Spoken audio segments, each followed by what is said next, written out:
Porque cannabis, a maconha, tem um preconceito e a gente carrega esse preconceito.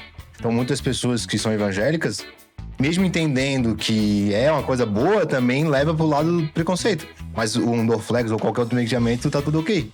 E É até exagerado, né? De forma exagerada. toma todo dia, então, entendeu? É uma coisa que faz mal pro corpo, né? Eu vejo nitidamente, assim, que eu tenho oportunidades diárias, né? De derrubar muros e construir pontes. Porque eu sou evangélica, eu sou missionária, tipo, viajo todos os anos pra África, todos os anos pra Amazônia. Então, esse ano na África, eu tive a oportunidade de dar um óleo essencial de peppermint, assim, pro pastor lá, que tava todo constipado e tal. E aí, no dia seguinte, ele pediu de novo se eu tinha, eu dei pra ele, ele, né, inalou aquilo, ele olhou pro pessoal que tava do lado e falou: espero que não seja maconha. E eu, isso, exatamente. E aonde quer que eu vá, as pessoas conseguem linkar a minha identidade, né, a essas duas causas que eu carrego. Entendo bem. De uma maneira natural. Prescritora de laudos para habeas corpus aí, né? Grande colega nesse sentido. Deixa o seu arroba aí, doutora. DRA Rafaela da Rosa. Doutora Rafaela da Rosa, hein? No Instagram, podemos te achar no Instagram. Me achar no Instagram, me ajudar a ficar lá no Instagram. Eu falo assim que o meu Instagram é o Instagram que buga qualquer algoritmo, né? 50% Jesus, 50% não. É difícil, né? Mas eu também sou soldado de Jesus Cristo e é assim, tem que ter. Mas é bom ter lados opostos, assim, né, nessa questão, porque às vezes a pessoa quer ver o que tá te falando, às vezes pra julgar, né? E as pessoas vão consumir também o conteúdo interessante. Eu vejo.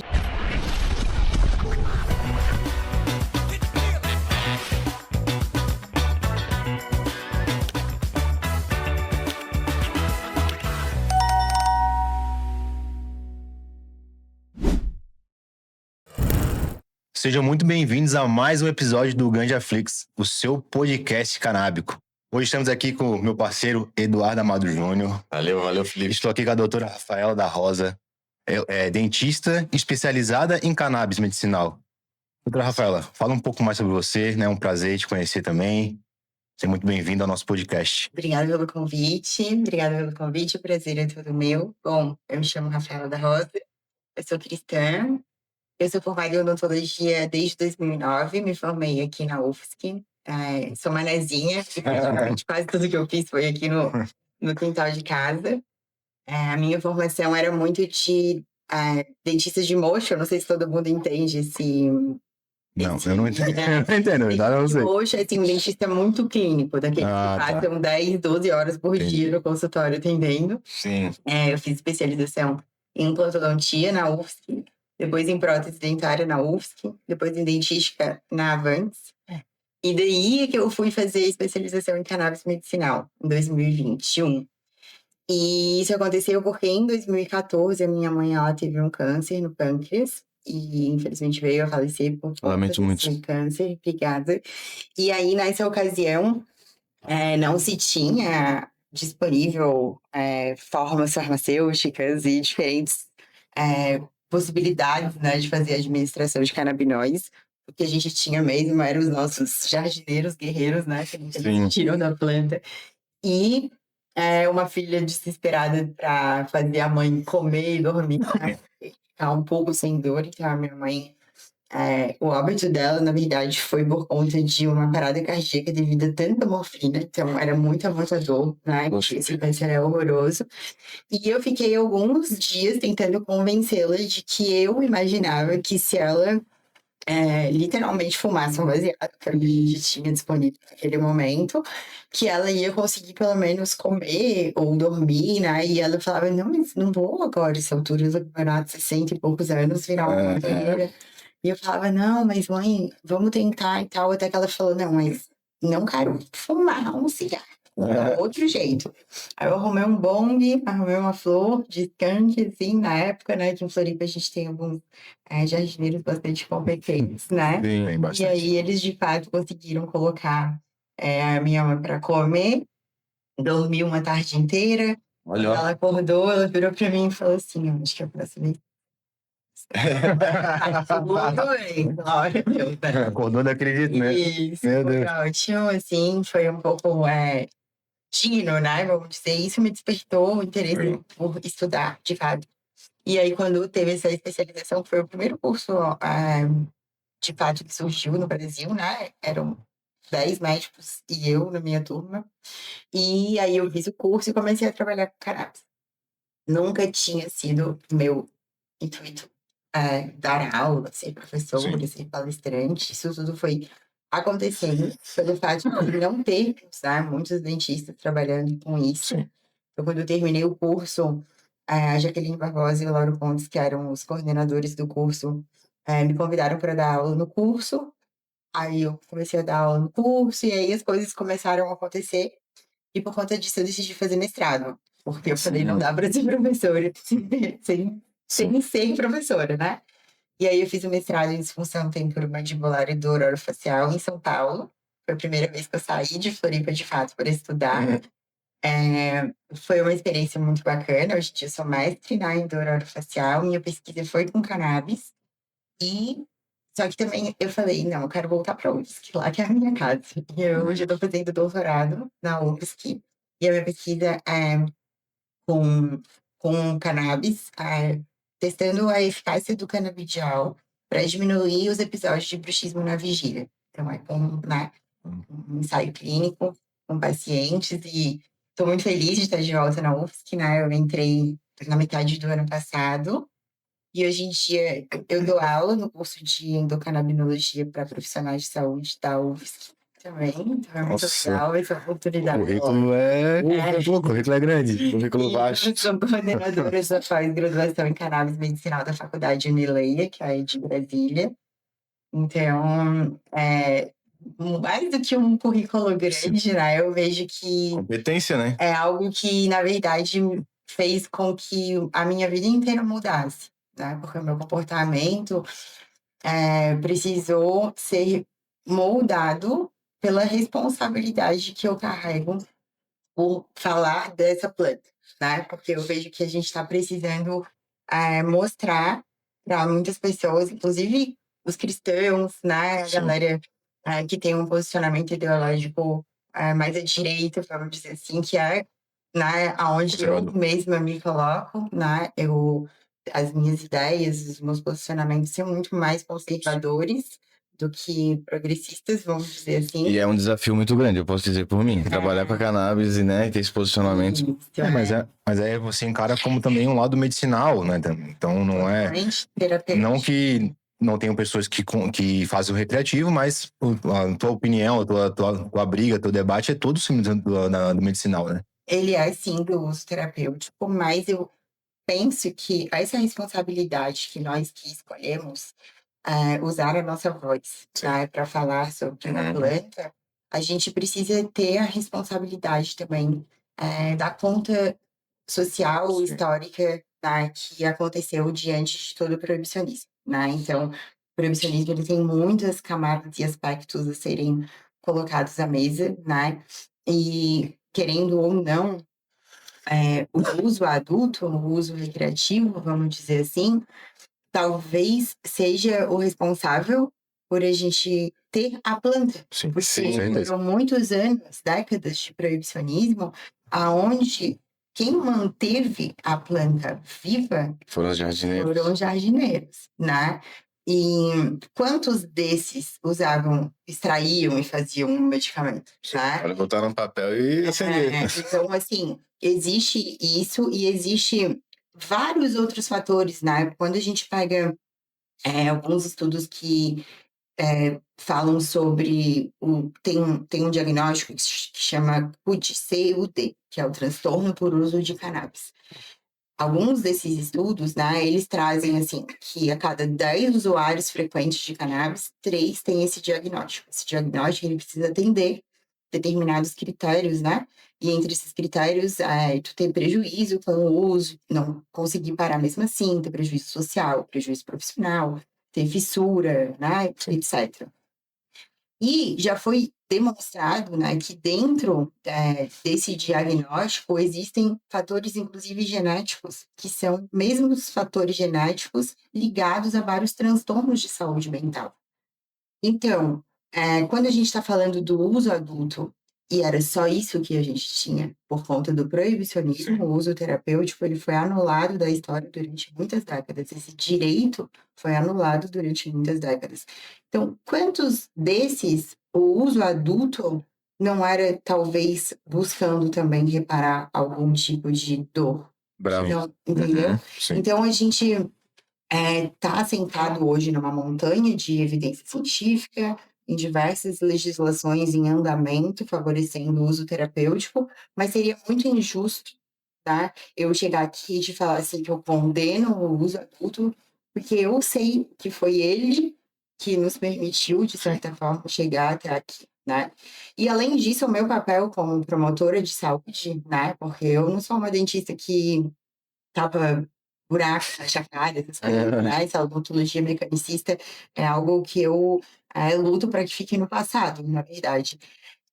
Então, é meu papel também trabalhar com redução de danos, né? Então, se hoje em dia tem gente, paciente meu, que fuma prensado, eu quero falar para ele que a maconha é um fotorremediador e ela vai puxar todas as toxinas do solo, que isso vai estar no prensado. Sim. Que a única morte por maconha que se conhece é relativa à guerra às drogas, e que se ele está fumando prensado, ele está fomentando isso. Ele pode plantar a planta Sim. dele, que ele não precisa da fumaça do monóxido de carbono, que foi isso que trouxe a falácia de que maconha mata neurônio, né? Foi um estudo que chama estudo de Tulane, onde os chimpanzés iam ser submetidos a usarem maconha e depois iriam estudar o que tinha acontecido no cérebro deles, né? E aí eles deram a maconha para os chimpanzés, e quando eles morreram antes de conseguir usar toda a maconha que estava prevista de ser administrado, e quando eles estudaram o que tinha acontecido, eles relataram, né, os pesquisadores desse estudo, que eles tiveram morte de neurônios antes do óbito. E esse estudo ficou trancado a sete chaves durante muito tempo. Os pesquisadores lá de Israel precisaram lutar para conseguir acessar a metodologia desse estudo. E todo o estudo científico ele deve ser uma metodologia acessível e reproduzível por qualquer pessoa em qualquer lugar do mundo, mas nesse caso foi assim que se deu. E aí, a causa do óbito desses chimpanzés foi intoxicação por monoxígeno. Então, tudo que a gente sabe, né, de ruim que é fomentado pela maconha, muito disso é por causa da fumaça. Né? Então, se eu tenho um paciente que fuma um baseado, eu tenho que falar para ele que ele pode vaporizar uma extração. Melhor ainda. Para ele. Né? Então, isso faz parte, né? A gente não pode simplesmente pegar e fazer de conta que o uso adulto vai deixar de existir. Não pode existir. Né? Então, é o meu papel falar para ele que existem formas mais inteligentes, gourmetizadas, chame como quiser. E existem produtos melhores, né? Produtos melhores. O prensado, além de toda a gente sabe, tem muito conservante para ele vir transportado num caminhão, escondido num carro. Metal pesado. Amônia, tem muita coisa que a pessoa vai acabar fumando depois e vai prejudicar, né? E não é impossível conseguir uma medicação, né? Que a doutora citou aí, até a doutora grande, né? Prescritora de laudos para habeas corpus aí, né? Grande colega nesse sentido. Deixa o seu arroba aí, doutora.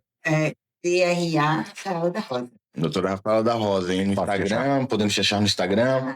Certeza, me achar no Instagram, me ajudar a ficar lá no Instagram. Eu falo assim que o meu Instagram é o Instagram que buga qualquer algoritmo, né? 50% Jesus, 50% não.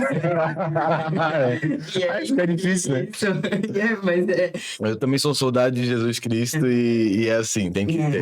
Mas é bom ter lados opostos, assim, né, nessa questão, porque às vezes a pessoa quer ver o que tá te falando, às vezes pra julgar, né? E as pessoas vão consumir também um conteúdo interessante.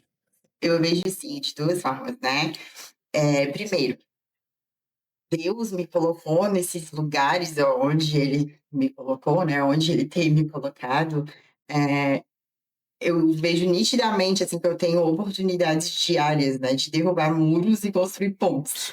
Porque eu sou evangélica, eu sou missionária, tipo, eu viajo todos os anos para África, todos os anos para Amazônia. Então, esse ano na África, eu tive a oportunidade de dar um óleo essencial de peppermint, assim, Sim. pro pastor lá, que tava todo constipado e tal. E aí, no dia seguinte, ele pediu de novo se eu tinha, eu dei pra ele, e ele, né, inalou aquilo, ele olhou pro pessoal que tava do lado e falou: espero que não seja maconha. E eu Tá, né?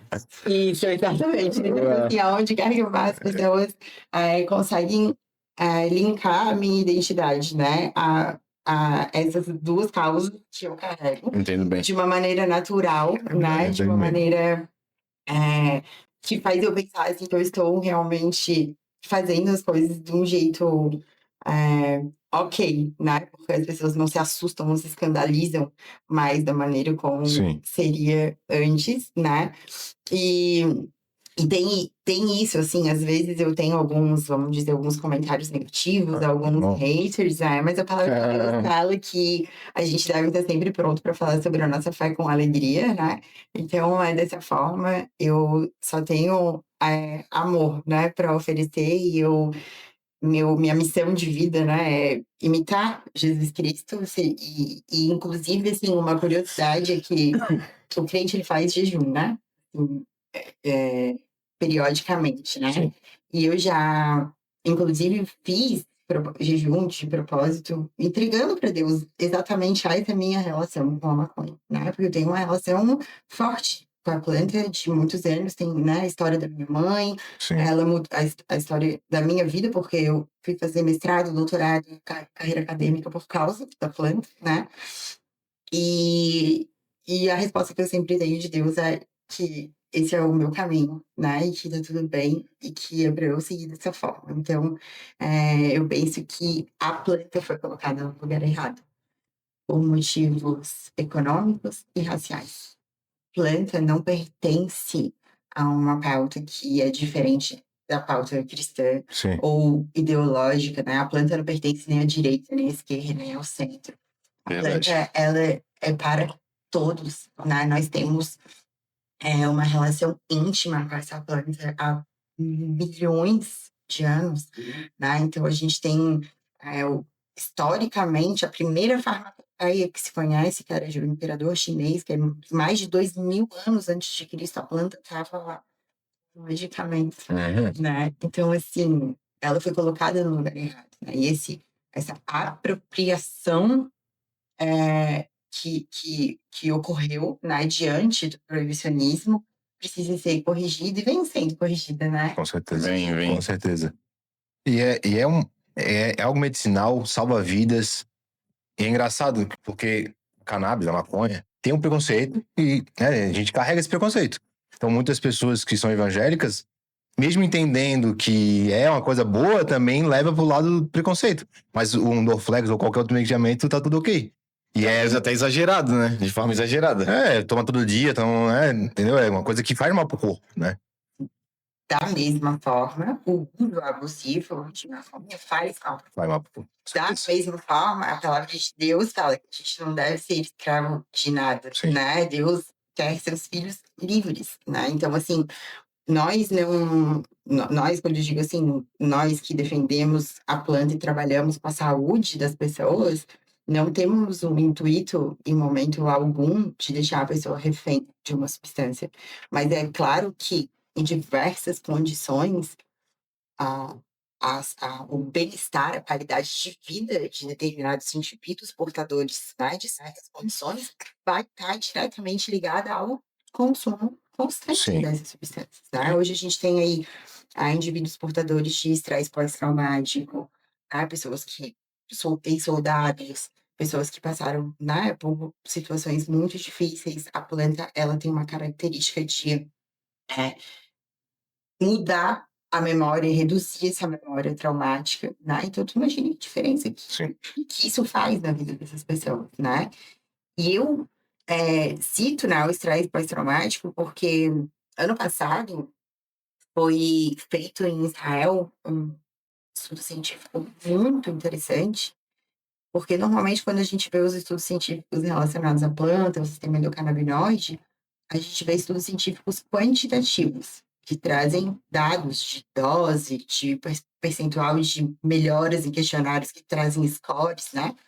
Esse estudo não, ele foi qualitativo. Ele foi um estudo onde eles pegaram indivíduos que usavam a planta para tratar dor crônica e estresse pós-traumático e trocaram uma ideia com esses indivíduos acerca de como eles se sentiam usando, né, fazendo o tratamento. E o resultado foi devastador, porque esses indivíduos, eles têm a sua qualidade de vida melhorada através do uso terapêutico da planta, mas eles se sentem na obrigação de se defender por causa disso a todo momento. Eles usam expressões muito parecidas, do tipo, é melhor do que opioide ou tarja preta, eu não sou um maconheiro, isso é o meu remédio, é uma planta natural. Eles se justificam. Enquanto que quando você vê pessoas tomando oxicodona, né, por exemplo, citando assim, um medicamento que é muito forte, que vicia muito, né, você não vê as pessoas se justificando. Muitas ainda parece aquele compliance, que fazem um compliance ali, parece um fair play. Bem, Rivotril, ninguém se justifica, sabe? Ninguém faz uma cena para me pedir uma prescrição de um medicamento desse tipo, sabe?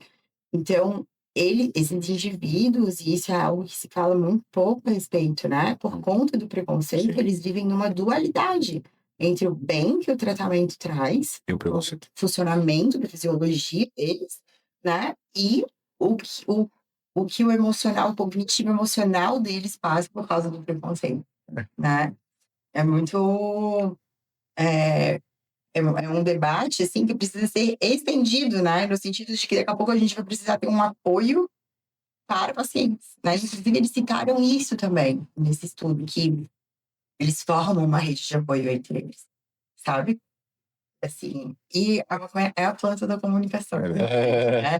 E isso tem acontecido, inclusive, com os pacientes. Uma rede de camaradagem. Mas a maconha sempre trouxe esse lance da amizade, né? Dos amigos, da roda. Compartilhar. É até algo, né, legal e vai para todos os lados também, né? Só não podemos esquecer de pedir para você que chegou até aqui, curtir, compartilhar, ativar o sininho do GanjaFlix e chamar os amigos para vir ver esse conteúdo aí. A doutora Rafaela tá apresentando. Vai ser mais um daqueles, né? Aquela aula que não consegue falar. Fica assim, eu só olhando. Mas é bom. A gente não conhece. Muita coisa. A doutora citou sobre o seu estudo com bruxismo. Como é que tá esse estudo? Eu pergunto porque a minha mãe tem, mas ela não vai utilizar cannabis, ela já tem 80 anos, talvez seja mais difícil de convencê-la a usar. Mas eu queria entender melhor como é que acontece, quais as melhorias. Então, assim, o bruxismo, ele é considerado um comportamento. Ele não é nem considerado uma doença, um distúrbio, né?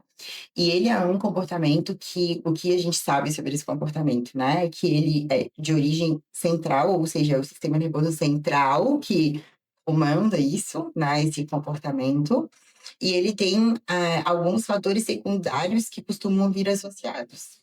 Alguns medicamentos frequentemente utilizados são considerados fatores secundários, como alguns ansiolíticos, por exemplo, ou esses medicamentos mais utilizados para TDAH também, sabe? Além disso, né, refluxo, apneia obstrutiva do sono, né, de pacientes que... Quem tem bruxismo tem esses sintomas aí? Não, esses fatores costumam ser associados ao bruxismo. Ou seja, o bruxismo vem como uma consequência fisiológica, vamos dizer assim, de outras desordens, né? Ou seja, do uso de alguns fármacos, do refluxo, né? E o bruxismo na bexiga, especificamente, ele costuma ser associado ao estresse, à ansiedade e à concentração. Então, já foi demonstrado gamers, né? Já foi demonstrado motoristas, estudantes. E aí, o que a gente sabe hoje em dia? Que toda essa rede, e todos esses fatores associados ao bruxismo, eles são fatores que são associados a uma desordem em determinados neurotransmissores, como dopamina, como serotonina, né? E aí, quando a gente conhece a fisiologia do sistema endocannabinoide, a gente percebe que o sistema endocannabinoide, especialmente o sistema endocannabinoide expandido, ele é responsável por manter ou devolver o equilíbrio na sinalização desses neurotransmissores que estão envolvidos tanto no bruxismo quanto nos fatores secundários do bruxismo, né?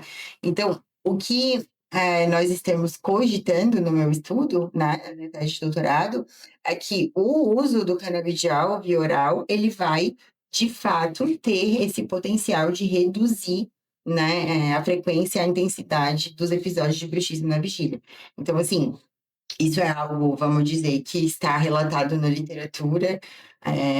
Eu mesma já publiquei nos anos anteriores 2 artigos com isso, mas ele está sempre relatado na literatura dessa forma, né? De vinculando os fatores etiológicos, vamos dizer, ou seja, né, que causam ou associados ao bruxismo, com a fisiologia do sistema endocannabinoide, né, com o potencial de ação do canabidiol, que é o CBD, e aí agora a gente vai testar isso de fato, né? Então, pensa o quanto que me gera de ansiedade.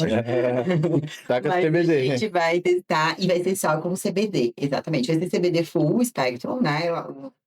O extrato da planta inteira, mas um percentual de até 0,3% apenas de THC para manter ali o efeito Dentro dos padrões. e a gente vai começar com uma dose bem baixa, vai subindo até ali no máximo 50 miligramas por dia. E vamos fazer em três momentos, né? Um teste chama avaliação momentânea, avaliação ecológica momentânea, que por uma semana os indivíduos, né, vão ficar registrando como que eles estão ao longo do dia com relação ao bruxismo na vigília. E a gente vai comparar os 3 tempos, antes da intervenção, depois da intervenção e depois que terminou a intervenção. Então, tá com o comitê de ética, né, agora, e tô louca pra fazer isso rodar e pra ver os resultados. Imagino. E qual que é a diferença do bruxismo e da vigília, né? Eu não entendo nada. Uhum. E um outro tipo de bruxismo. Eu também tenho essa dúvida, eu tava com essa dúvida aqui, coçando.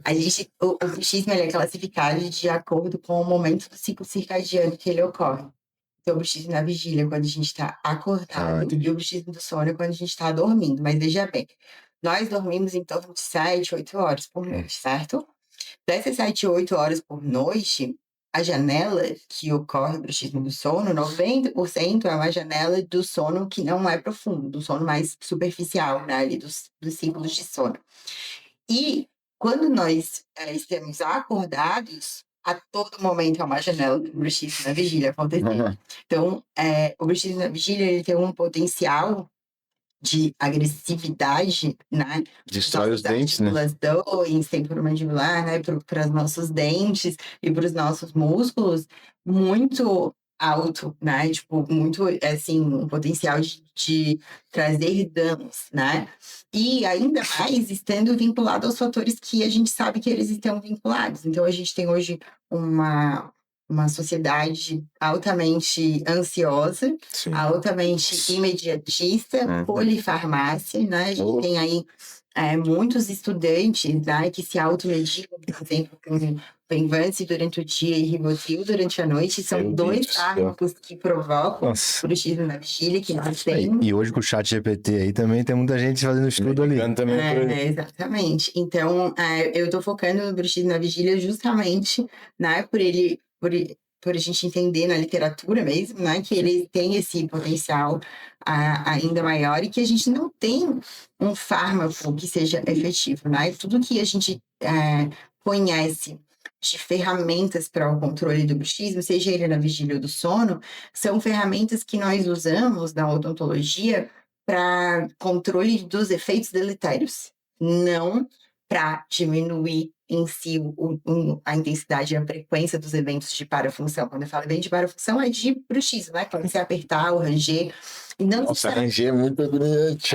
e não necessariamente tem dentes envolvidos, né? Eu tenho um pouco de... Às vezes, quando eu tô dando uma mordida aqui, é automático, a gente até não percebe. Agora você tá falando... Um cara no mercado esse dia conseguiu arrepiar assim, sabe? Quando tu...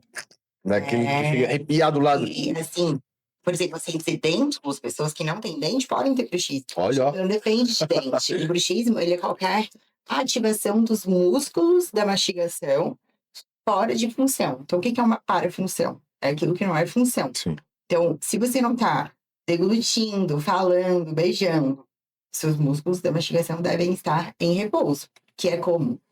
Faz assim, ó, ema. Ema. Esse é o repouso. Faz, ema. Ema. Isso é o repouso. Os lábios estão levemente selados, nenhum dente está encostando e a língua está solta. Sim. Então, se você fica empurrando sua língua contra o céu da boca, é bruxismo. Se você fica apertando seu lábio, é bruxismo, né? Será que eu tenho bruxismo, meu Deus? Já tô dando check tudo aqui. Então, assim, são muitos tipos, né, que pode ter, e normalmente o bruxismo na vigília, ele costuma ser, vamos dizer assim, involuntário, como Involuntário. você falou, então a gente não se dá conta, né, então por isso que a avaliação momentânea ecológica, né, que é o que eu vou fazer no meu estudo, como que ela funciona? O indivíduo vai receber de 6 a 8 alarmes por dia, aleatórios, falando desencosta seus dentes, vamos dizer assim, né? Ou falando como você tá agora. E aí ele vai perceber e vai anotar, né? Existe um aplicativo muito interessante que o nome é Desencoste Seus Dentes. Foi desenvolvido por um professor muito querido, o professor Roberto Garanhani, aqui de Floripa. Ele é até bem famoso, o Instagram dele é Oclopro. Olha o pessoal de Ele é Floripa aquele mandando bom, bem. E esse aplicativo, ele é assim, ele é uma das ferramentas que a gente usa para os pacientes diminuírem a parafunção, né? E aí ele dá esses alarmes durante o dia, e aí a gente fala assim, ó, quando der o alarme, você faz EMA, respira, e lembra que essa é a sua posição de repouso, né? Até mesmo quando mastigamos, quando tu mastiga, teus dentes se tocam? Não, só os de trás. Então se tocam, os dentes se tocam muito levemente. A gente tem um alimento entre os dentes, né? O momento que o nosso dente mais se toca é na deglutição, para vocês terem uma ideia. Então, assim, o que destrói dente de verdade, se você não é um comedor de pedras, é a parafunção, é o bruxismo. Sim. A força do bruxismo, ela é muito, muito maior do que a força da mastigação, né? Então, é algo que realmente, assim, estoura, quebra dente, quebra raiz de dente. E Morde bochecha, prejuízo depois, né? Querer comer um Nossa negócio. senhora. Isso. Eu tenho medo danado de não poder comer mais torresmo. Então eu cuido dos meus dentes, entendeu? Esse é o meu medo. É sério. Não come pedra, mas come torresmo. Pô, a minha é difícil de largar, cara. Viciado em torresmo. Né? Mas realmente é algo bem, bem interessante. A gente tem muito esse lance do bruxismo como só o ranger dos dentes, né? Mas tem outros fatores envolvidos. Outros fatores. Sabe uma coisa muito interessante? Recentemente, no segundo semestre de 2025, não sei se vocês acompanharam, mas a Prefeitura de São Paulo, ela fez a sua própria legislação de distribuição de cannabis pelo sistema de saúde. E foi bastante polêmico, né? Até aí tem sido ainda, por causa da forma como eles escolheram a empresa que iria fazer essa distribuição, tá? Então, houve licitação, etc.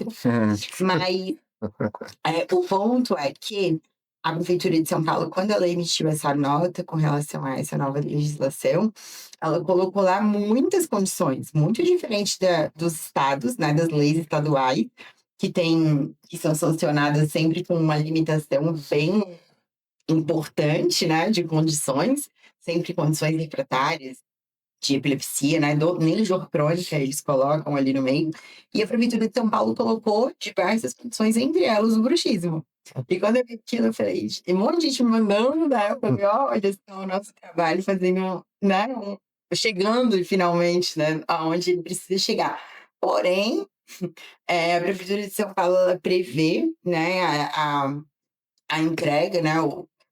Provisão de canabidiol para indivíduos com bruxismo, só que só podem prescrever, né, canabidiol através da lei da Prefeitura de São Paulo, psiquiatras, neurocirurgiões e neurologistas. Então, assim, não são especialidades que, de fato, fazem controle e manejo, né, de bruxismo. Mas, assim, um passo de cada vez. São detalhes. Não, Mas daí pode partir pro HC também, porque eu particularmente já tirei vários HCs com motivo de bruxismo. Sim, o primeiro HC odontológico foi para bruxismo, né? Salvo engano, foi da doutora Rafaela. Foi meu, aí foi bastante interessante, assim, para bruxismo, com DTM muscular, né? Disfunção temporomandibular de origem muscular, e foi bastante, vamos dizer assim, foi bem emblemático, né? Porque esse paciente, ele é um um jardineiro muito experiente, um jardineiro, um dos melhores que eu conheço, assim, ele, os meninos da Santa Cannabis, né, são jardineiros, assim, que tem meu coração. Um abraço pro pessoal da Santa aí, as portas estão sempre abertas. Maurício, Raul, né, e aí, acho que ele é mais importante de falar, né, o Lucas, o meu paciente. E aí, o Lucas, ele falou, vamos, foi ele que, né, falou assim, vamos pedir uma. Daí eu falei, olha, vamos, né? Eu faço tudo o que precisar. Aí, na verdade, eu fui a um curso de cultivo e extração, o primeiro curso presencial das cannabis de cultivo e extração, que foi em 2022, se eu não me engano, agosto de 2022. E aí lá tinha o advogado Murilo Nicolau, estava lá no curso, e daí eu estava no curso também, o Lucas estava no curso também. E aí foi nesse momento que a gente falou, então tá, vamos pedir. Então a gente, né, juntamos as nossas forças e entramos com o pedido. E aí, em março, né, o curso foi em agosto, e aí em março saiu a decisão, assim, e aí foi, Golaço. e aí foi muito legal. Depois disso, vários outros HCs Aí vem tem pouco, né? aconteceram, e tive a oportunidade também de ajudar muitos alunos a fazerem, né, os seus próprios laudos e ajudarem os seus próprios pacientes. E é aquilo que a gente conversou lá no começo, né? Eu fomento muito o cultivo individual. Essa última legislação que a Anvisa soltou, né? Que ela soltou 5 RDCs novas. Na RDC 1013, que dá de cultivar com fins lucrativos, né? Ela soltou para pesquisa. Para pesquisa 1015 daí. Para 2015 virou a nova 317, né? Eu acho que a pesquisa. Mas ela soltou para pesquisa, para o cultivo do cânhamo, né? Porque ela limitou ali a quantidade, mas sim para fins comerciais, o que foi bastante interessante. Soltou o sandbox, né? Das associações. Soltou. Ela soltou 5 RDCs ali, mas nenhuma delas estava envolvendo o cultivo individual, né? E eu vi algumas pessoas reclamando e eu falei, gente, isso foi até bom, né? Porque... No México que o time está ganhando, a gente na verdade, eles foram muito criteriosos, né? Assim, no meu ponto de vista, o Sandbox, a forma como eles colocaram a questão das associações, foi muito mais um Rivotril, sabe, para acalmar os ânimos do movimento associativo. Verdade. De fato, reconhecer as associações, porque eles, aquilo dali é um filtro, né? As associações menores, vai ser muito difícil elas conseguirem manter aquele padrão ali, e ainda mais sem nenhum tipo de garantia, né? Porque é por 5 anos, mas e aí? O que vai acontecer, Depois, né? Foi tipo um limbo, né? Foi tipo assim, enquanto a indústria farmacêutica se fortalece, vocês do movimento associativo tentem preencher esses requisitos aqui. Então, eu digo assim, se fosse para... Que nem é o papel da Anvisa também, né? Falar sobre o cultivo individual, mas muita gente cobrou isso, né? Mas se fosse para a Anvisa dar um pitaco nisso, eu acho que talvez seria pior, né? Então, eu penso que o cultivo individual, ele traz dados pra gente, né? Dados assim do tipo, tantas pessoas já fizeram o curso de cultivo e extração, tantos HTs já foram, né, dados, e por que daí apenas as pessoas que têm esse acesso, né, de pagar consulta, de pagar advogado, têm esse privilégio de poder plantar. De poder circular com a medicação, né, pelo Brasil. Eu acho que tudo isso vai dando pra gente dados, né, que uma hora isso vai estar tão robusto, né, que aí sim o Ministério da Saúde, né, vai precisar tirar a planta da portaria 344, né, e entender que essa planta não deveria estar proscrita, né, e que não é só o CBD, que o THC, ele tem inúmeras propriedades terapêuticas e que não vai ser... E já foi provado, né, que não vai ter nenhum tipo de legislação que vai fazer a gente parar de plantar. Com certeza, e agora tem as questões dos políticos pró-cannabis, tem o prefeito de Nova York que ganhou só com a pauta pró-cannabis, agora temos a nossa a deputada Paulinha também, né, que vem fazendo um trabalho excelente. Verdade. A gente até convidou ela para vir aqui no podcast também, é uma mulher muito incrível como você. E temos o Pedrinho também, que acho que vai vai se engatilhar aí pra política também. Quanto mais tiver, melhor, porque traz a possibilidade de, quem sabe um dia no mundo utópico, todo mundo poder ter no seu quintal, né? Sem precisar da autorização, sem a burocracia. Acho que esse é meu papel como soldado de Jesus Cristo, é desburocratizar a planta. Esse sempre foi meu sonho. Educação, né? A educação que ficou totalmente de lado diante do proibicionismo, porque quando você fala um monte de mentira, um monte de falácia, né, sobre seja lá o que for, né, sobre um determinado assunto, você acaba gerando desinformação, preconceito, divisão, né? Então, a gente precisa de educação. Isso que vocês estão fazendo aqui é algo que ajuda muito, né? Que faz muito com que a informação de qualidade chegue nas pessoas e com isso a gente vai desmistificando ao ponto que em algum momento todo mundo vai entender que isso é o livre-arbítrio, né? Eu quero plantar maconha. Ok. E tá tudo bem. Sabe? Exatamente. E assim, sobre a política, tem um dado muito, muito, muito interessante. No ano passado foi desenvolvido um estudo científico junto com a Fiocruz, se não me engano, que eles pegaram todas as propostas, projetos de lei que foram feitos e todas as leis que foram sancionadas no Brasil acerca da pauta da cannabis e dividiram isso por esferas ideológicas, esquerda, centro e direita. Adivinha o resultado? Qual? Eu já acho que eu já sei. Acho que é mais à direita. Mais.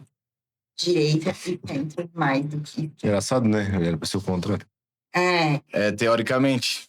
Teoricamente. Mas na prática é o contrário. Eu acredito na realidade que, assim, como eu vejo, né? Mas eu tenho, vamos dizer assim, um viés pessoal, individual, né? De me identificar mais com a ideologia conservadora. Mas o que eu vejo e o que faz com que eu me identifique realmente mais com a ideologia conservadora é o perfil de fazedor, né? Que o conservador tem, né? Então, assim, eu penso que a demagogia, né? O discurso, o pé na porta, ele não nos leva para muitos lugares, né? O que a gente precisa fazer? O que por exemplo, o governador Tarcísio fez? Genial, Tarcísio. Um abraço, Tarcísio, quando quiser vir participar aqui do nosso podcast. Ele foi o primeiro governador que na primeira semana de governo dele, o primeiro governador a sancionar uma lei. A lei foi escrita pelo deputado estadual Caio França, né? Que também é muito corajoso, tem todo o meu respeito, né? Leva essa pauta da cannabis como ninguém, né? Através da lei dele, hoje mais de 20 estados se basearam ali, deram um Ctrl-C, Ctrl-V praticamente, né? Na lei dele. A lei do Caio também nasceu com uma diversidade de condições, né? Vamos dizer assim, bem a verdade. O que acontece é que quando um governador vai sancionar uma lei de distribuição de cannabis pelo SUS, ele consulta o Ministério da Saúde. E é nesse lugar, nesse momento, que os vetos de condições acontecem, né? Porque, vamos dizer bem a verdade, os governadores, eles não têm um conhecimento, né, de entender exatamente essa pauta e eles vão consultar outros órgãos, né? E é assim que acontece. Mas foi o Caio que escreveu essa lei, mas foi o Tarcísio que sancionou, né? Aqui foi a Paulinha que escreveu a lei, mas foi o Jorginho que sancionou. Sim. Então, a gente tem visto esse movimento dos conservadores de abraçar essa pauta, de pelo menos acolher essa pauta, né? Com responsabilidade e buscando entender como fazer isso funcionar de fato para quem precisa, né? Então, eu digo que a gente vai caminhando devagar, 3 passos para frente, 2 para trás, assim é a pauta da maconha, né? A gente tem avanços e retrocessos, mas cada vez mais claro e evidente, né, de que a planta não carrega consigo ideologias políticas. Seria bom que todo mundo entendesse, serrar a cabeça da pessoa e botar isso dentro. Mas tem muito preconceito enraizado, né? Vai demorar um pouco. Se já tem o preconceito da cannabis, tem mais ainda o preconceito, às vezes, da pessoa que abraça a cannabis e é de direita. Por mais incrível que pareça, existe muito. Todo mundo pensa que é só de esquerda, não sei o quê. O Eduardo aí Preconceito pra caramba, já sofreu, assim, imagino que você também deve ter sofrido bastante preconceito. Mas tem pessoas que se adequam ao nosso perfil, que seguem o nosso trabalho, que gostam do nosso trabalho, sendo de direita, de esquerda, como a doutora falou, não tem perfil. Mas é que tem gente que entende que isso aqui é algo benéfico, né? E tem gente que leva pro lado. A verdade, assim, primeiro, né, como cristão, né, como missionário e como cristãos, a gente recebeu uma ordem, né, de Jesus, que é de pregar o evangelho para quem não conhece, certo? Do que adianta eu pregar para convertido? Sim. Maconha é a mesma coisa, Uhum. né? Então, assim, talvez, né, a gente não tenha esse drive, de falar de maconha com o público progressista, porque isso já não vai mais fazer diferença, né? Sim. Não é ali que barreiras precisam ser quebradas, sim. sabe? E aí, talvez por isso, né, estamos sendo levantados. Mas um fato, né, é que realmente, dessa vez, e talvez pode ser que uma convergência histórica, né, onde a gente esteja realmente sentada numa montanha de artigo científico, né, como eu sempre falo, e que está trazendo os fatos, né, de acontecerem dessa forma. Mas sim, a planta ela está sendo levada adiante de diversos aspectos e não mais, né, especificamente por uma pauta progressista. Outro dia eu fui questionada num grupo de WhatsApp, até quando a gente estava discutindo não só esse estudo, foi o seguinte: teve a frente parlamentar lá em Brasília, né? E se fez a frente parlamentar nacional da cannabis. E nessa frente parlamentar tem um senador do Partido dos Trabalhadores. E todo o resto da galera não é, né, do Partido dos Trabalhadores. E aí isso foi trazido, essa matéria, né, nesse grupo de WhatsApp, e alguém falou do tipo assim, que é porque a pauta está em alta, e porque isso, Sim. porque aquilo. E aí eu perguntei para essa pessoa, eu falei, tá, mas então faria sentido também que toda a direita estivesse falando de aborto, por Sim. exemplo, né? Faria sentido, né? Porque é uma pauta que está em alta, é uma pauta, né? Mas não, é especificamente a pauta da cannabis, né? Que está trazendo uma oportunidade de ter uma união, né? Porque tudo se divide, tudo se polariza, tudo, Sim. né? Mas com a cannabis não precisa ser assim. Não deve Todo mundo ser pode jogar no assim. mesmo time. Sim. Exatamente. Como é que você vê a crescente da cannabis na odontologia, né? Você que é professora, imagino que deva ter vários alunos aí querendo se formar nessa área, especializar nessa área. Como é que você vê o presente, o cenário atual e o futuro? Olha, hoje em dia, menos de 1,5% dos dentistas prescrevem cannabis e lidam, né, com o manejo do sistema endocannabinoide. Os médicos é pouco menos também de 3%, né? E quando nós pegamos os dados, a gente percebe que o número de pacientes cresce num exponencial maior do que o número de prescritores cresce, né? Aí o nicho de mercado. E a cannabis, ela é um movimento popular em todos os sentidos, né? Eu falo, gente, dá pra escrever um livro de todas as lições que a cannabis traz, né?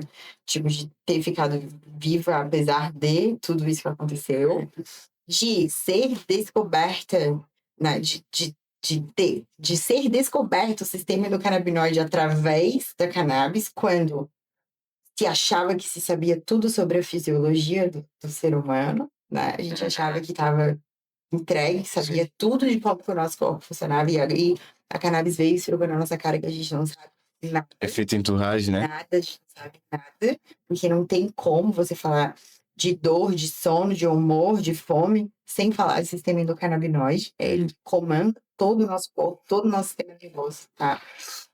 E durante 5 anos, em 1988, quando os pesquisadores lá de Israel encontraram o receptor CB1, que é onde o THC se ligou, eles tinham isolado o THC 20 anos antes. E eles ficaram 20 anos tentando achar onde o THC ia se ligar. Quando eles encontraram, eles acharam que o THC ia se ligar num receptor conhecido, né? Quando eles encontraram o CB1, eles chegaram a cogitar será se a gente tem essa peça aqui específica para receber a planta? Nunca ninguém viu isso aqui. O que é isso aqui? E depois de 5 anos é que eles encontraram a anandamida, que é o nosso ligante endógeno, a nossa molécula análoga ao THC, que dá pra gente as mesmas coisas que o THC. Então é uma lição atrás da outra, né? E na odontologia não é diferente. A oportunidade que a cannabis traz para nós, né? E o sistema endocannabinoide, tudo, né? Toda essa coisa que vem junto. Cirurgiões dentistas é de abandonar de vez a odontologia mecanicista. Hoje, no Japão, os pesquisadores estão desenvolvendo uma forma de fazer crescer dente. E eu vi cirurgião dentista ficando com medo Imagina. disso. Como imagina? E unha não cresce? Cabelo não cresce? Seria Tipo, muito bom, meu Deus do céu. Isso seria muito bom, né? Sim. E você quer que o paciente perca o dente para você ter trabalho? Isso é a odontologia mecanicista. Então, a cannabis está trazendo para gente um outro patamar de atenção à saúde, um outro tipo de cuidado. Porque quando você prescreve o canabinoide para o seu paciente, não é como prescrever o antibiótico. 7 dias, de 8 horas, pronto. Não. Você precisa acompanhar, você precisa ouvir, você precisa saber como aquilo está afetando o humor, o sono, a cognição, a concentração, a fome. E aí, isso faz você criar vínculos verdadeiros com os indivíduos que pagam você para você cuidar da saúde dele. Então, o automático, que jamais deveria acontecer, né? Porque você deve sempre lembrar, né, que é uma alma humana que está ali, que é um irmão que está diante de você, né? Ela vai traz essa oportunidade do dentista realmente ter vínculos com as pessoas que ele cuida. Vai ter mais trabalho, né? Daí talvez nessa parte do trabalho a pessoa pensa, o mais fácil é o tradicional. Mas para quem sabe o trabalho? Não é para dar propósito? Sim, com certeza. Mas, esses dentistas que não querem, talvez eles também não queiram ter esse trabalho, ter esse cuidado. Eu não acho, sabe? Assim, eu não acho que existe, assim, os dentistas que não querem. Eu acho que existe os dentistas que não enxergaram ou que não foram ainda alcançados, né? Existe o dentista que está há muito tempo fazendo a mesma coisa. A gente acaba se acomodando, né? Muitas vezes. E eu precisei da minha mãe, né? Às vezes a gente precisa de alguma coisa acontecer na nossa vida. E eu penso que a única forma da gente corrigir isso não é olhando para os dentistas que já estão há muito tempo no mercado de trabalho, São os novos. e sim mudando a graduação. Rafa, e com relação assim, por exemplo, quando uma farmacêutica de medicamentos comuns vão lá e vem essa baixa do consumo ali, pelo menos a sua prescrição ali, como é que eles te tratam, como é que funciona, não sei se tu quer se expor tocar nessa ferida. Vamos lá. Não, na verdade, assim, a indústria farmacêutica, né, ela tanto sentiu esse boom, né, esse hype dos produtos derivados de cannabis, que eles mesmos estão atrás de produzir os seus próprios produtos derivados de cannabis, inclusive frequentemente de péssima qualidade, né?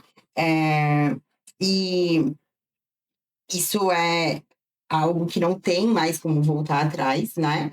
Só que a grande questão dos produtos derivados de cannabis é a tal da patente, né? Então, assim, como eu, você, eles, sim, qualquer pessoa pode pegar uma semente de um determinado quimiotipo, né? Só contextualizando.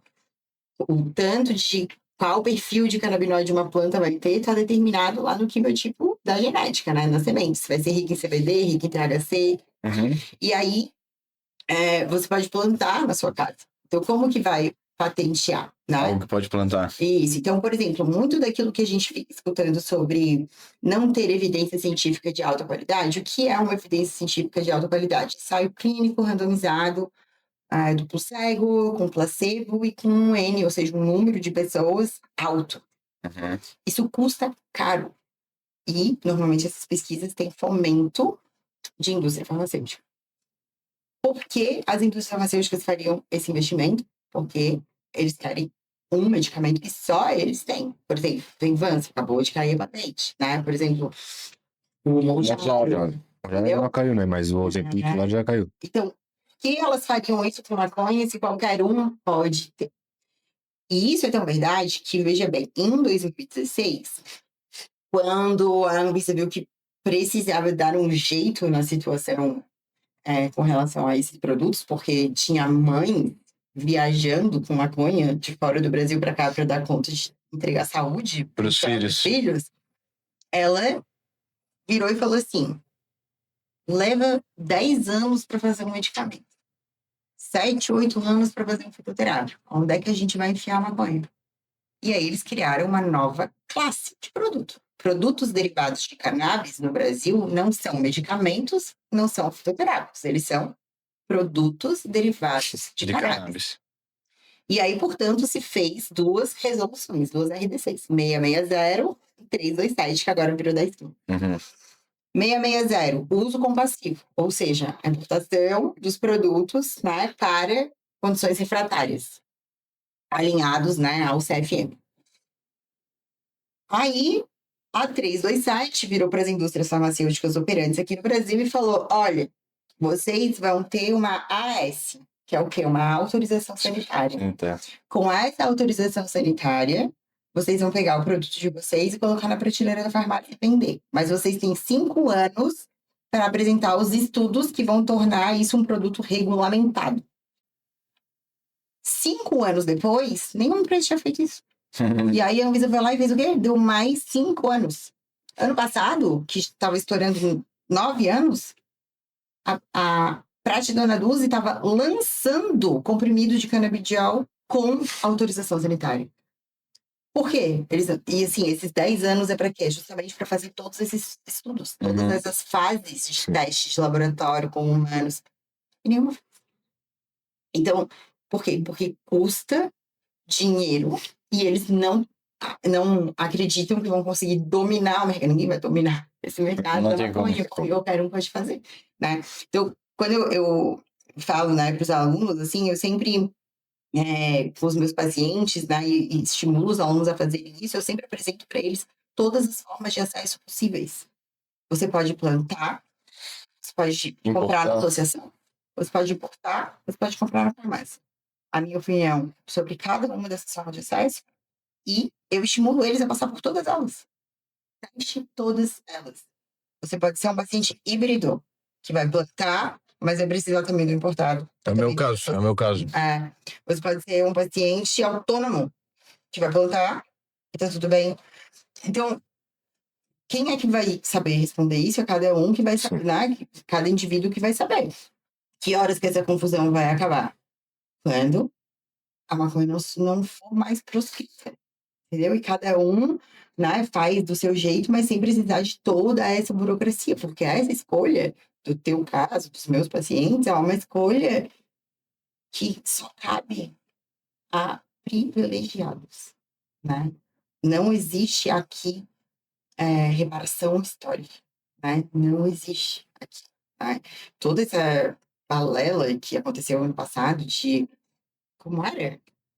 De descriminalização, não, uma baita de uma mentira, descriminalização da maconha. Do porte do STF lá, 40 gramas. Chamaram de descriminalização, que era uma votação de uma inconstitucionalidade de um artigo da Lei de Drogas de 2006, que era uma piada. Né? Essa Lei de Drogas é uma piada. E o que aconteceu ali foi um vexame, né? Porque os ministros que tiveram a humildade de falar: eu não tenho potencial intelectual para definir isso daqui, foram tidos como ministros que votaram contra a descriminalização, e não era isso que estava sendo votado.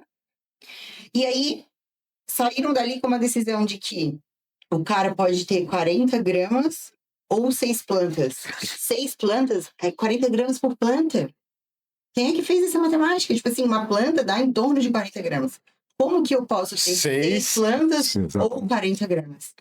Por que eu posso ter 6 plantas e não posso ter uma balança? Tipo, quem é o indivíduo que não vai querer saber a produção? Até porque tem que pesar o fertilizante, tem várias essas coisas para usar balança. Aqui foi um vexame e, na verdade, confundiu a cabeça das pessoas, né? Porque continua sendo ilegal, mas é um ilícito administrativo e não penal. Né? Então, só se for procurar um emprego mesmo, que não prejudica mais. Mas o resto mesmo assim, vai pagar multa. Agora tem multa. Agora tem multa. Pega os pés de né? Toma teus pés, toma tua planta, toma tudo que tiver contigo, a não ser que tu tenhas uma prescrição, né? Então, isso confundiu ainda mais a cabeça das pessoas que não são privilegiadas e não têm acesso à informação de qualidade. E tem muita gente preta que tá presa por isso até hoje, por menos de 40 gramas, que ainda não saiu. Exatamente. E é isso que eu digo. Chega a ser vergonhoso, na verdade. Né? É. Nossa senhora. Então, eu penso assim que essa reparação, aquilo que tu me perguntaste no começo, né? Sobre o uso adulto ou terapêutico. Essa reparação, ela é essencial até para que todas as pessoas, independente, né, de classe social, cor, bairro que mora, né, CEP, todas as pessoas tenham a informação e o direito de escolher como eu quero me relacionar com a planta. Uhum. Porque a maior parte das pessoas não sabe que pode fazer essa escolha. Entende? Tipo, a maior parte das pessoas não consegue fazer essa escolha por não saber que isso é possível. Uhum. Doutora, a gente tem uma pergunta aqui que a gente sempre faz pro nosso convidado. A gente gosta que ele... Não é pergunta, né? A gente sempre faz essa brincadeira de deixar uma mensagem pra quem tá assistindo a gente. Pode falar Pra quem ficou até o final aqui do nosso conteúdo, que foi interessantíssimo, né? Mas não tem nem como parar. Se tu olhar pra um conteúdo desse, tu não tem mais como parar. Tu só vai acho que a gente ia ter que absorvendo. ficar umas 3 horas aqui conversando. Eu vou assistir de novo em casa, hein?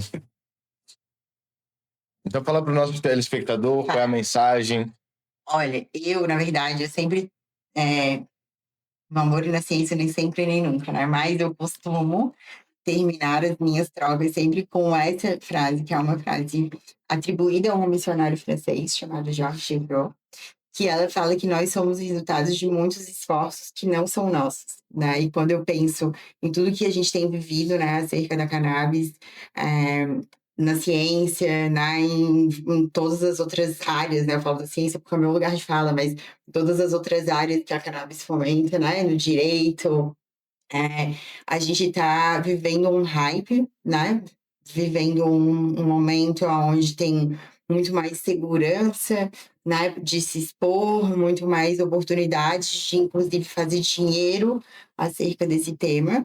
E a gente só tá podendo viver isso por causa de muitos esforços de muitas pessoas que viveram anos em desobediência civil, se negando, né, a deixar esse saber e, inclusive, a própria planta em si viva, né? Então, jardineiros, pesquisadores, né? O nosso próprio Elisaldo Carlini aqui, que foi um grande pesquisador, ele foi o primeiro pesquisador a publicar um artigo científico falando do potencial do CBD em controlar a epilepsia, tá? Ele foi um brasileiro, né? E o professor Elisaldo Carlini, ele já teve que ir numa delegacia se explicar por falar de maconha, né? O padre Ticão, que tem, né? Que ambos, infelizmente, faleceram ali na época, por volta ali da época do Covid, mas o Padre Ticão, né, que fez um grande trabalho em torno da planta quando maconha era coisa de vagabundo, né? Então, E há pouco tempo atrás.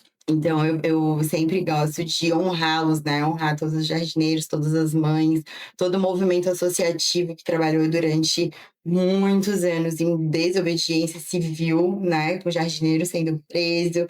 O próprio Pedro, depois do primeiro curso de cultivo e extração da Santa Cannabis, precisou ir lá no Ministério Público se explicar o que estava acontecendo na Santa Cannabis naquele final de semana, que foi incrível.